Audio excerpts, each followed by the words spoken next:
Welcome back to the Hindu's Handbook, Notes to My Children. I'm Dr. Harold Om, but you can call me Harry. This podcast is about asking big questions, the kind that don't always have simple answers.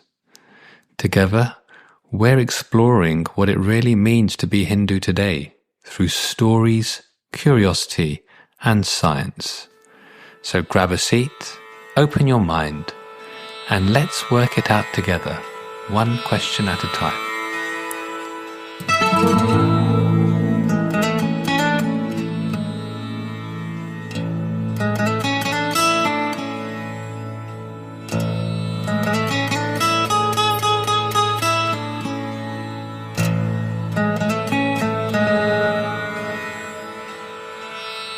Chapter 3.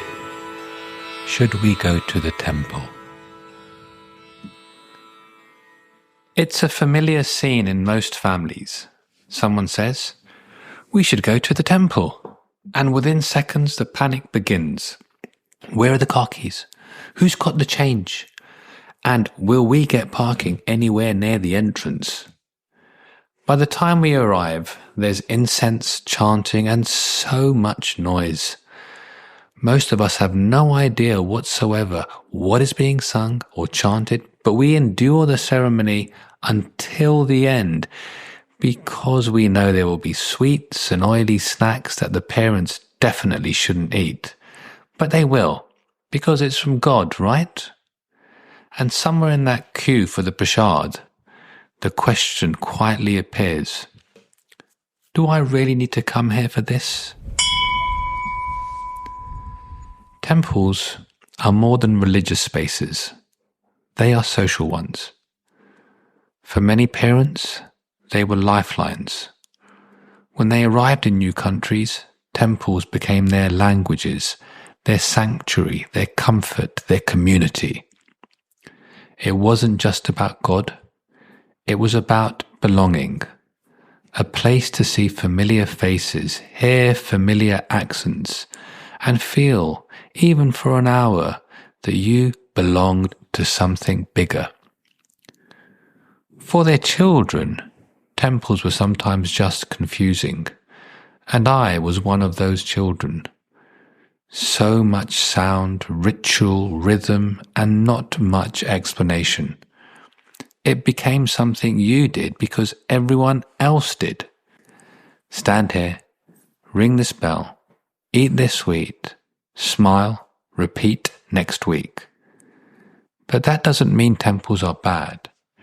They've helped communities stay connected, raised money for charities, taught language and dance, and given people a space to feel proud of who they are.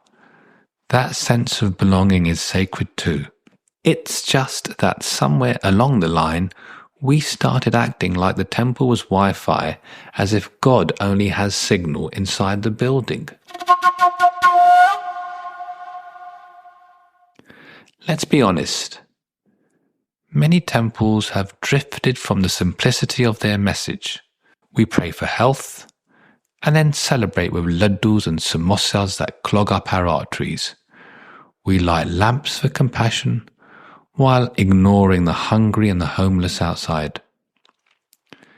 If we really want to honor what Hinduism teaches, those sweets would be better given to someone who needs them, and the prayer should carry on beyond the temple gates.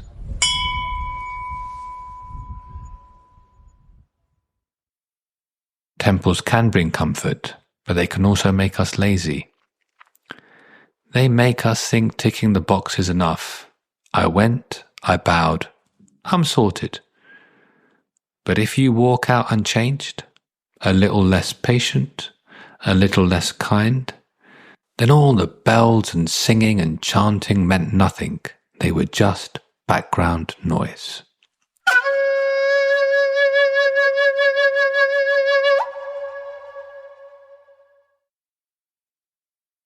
Hinduism never said you need a temple. It said God is everywhere. In the quiet moment before sunrise, in the person you help without telling anyone, in the stillness when you stop scrolling and just breathe. God doesn't live in one postcode. It lives in you, in how you think, how you speak, and how you treat people. If you want to pray, you can do it on the bus, in your room, on a walk, or even in your head while waiting in line.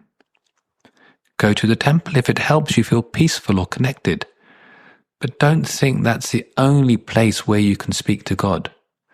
God is the Wi-Fi that is always on and all around us everywhere. All you have to do is connect.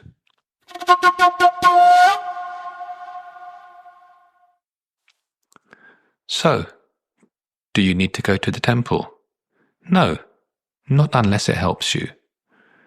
Temples can be good for the soul and sometimes for the samosas, but the real work happens outside. When you're kind to someone tired, when you forgive instead of argue, when you pause long enough to notice how lucky you are. That's worship too. That's the temple that travels with you everywhere you go.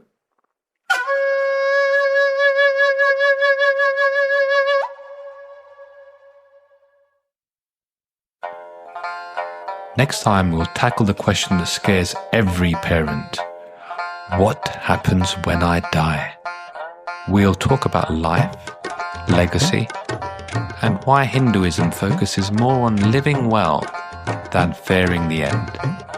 Until then, be kind, stay curious, and remember the holiest place you'll ever visit is the one you create through your actions.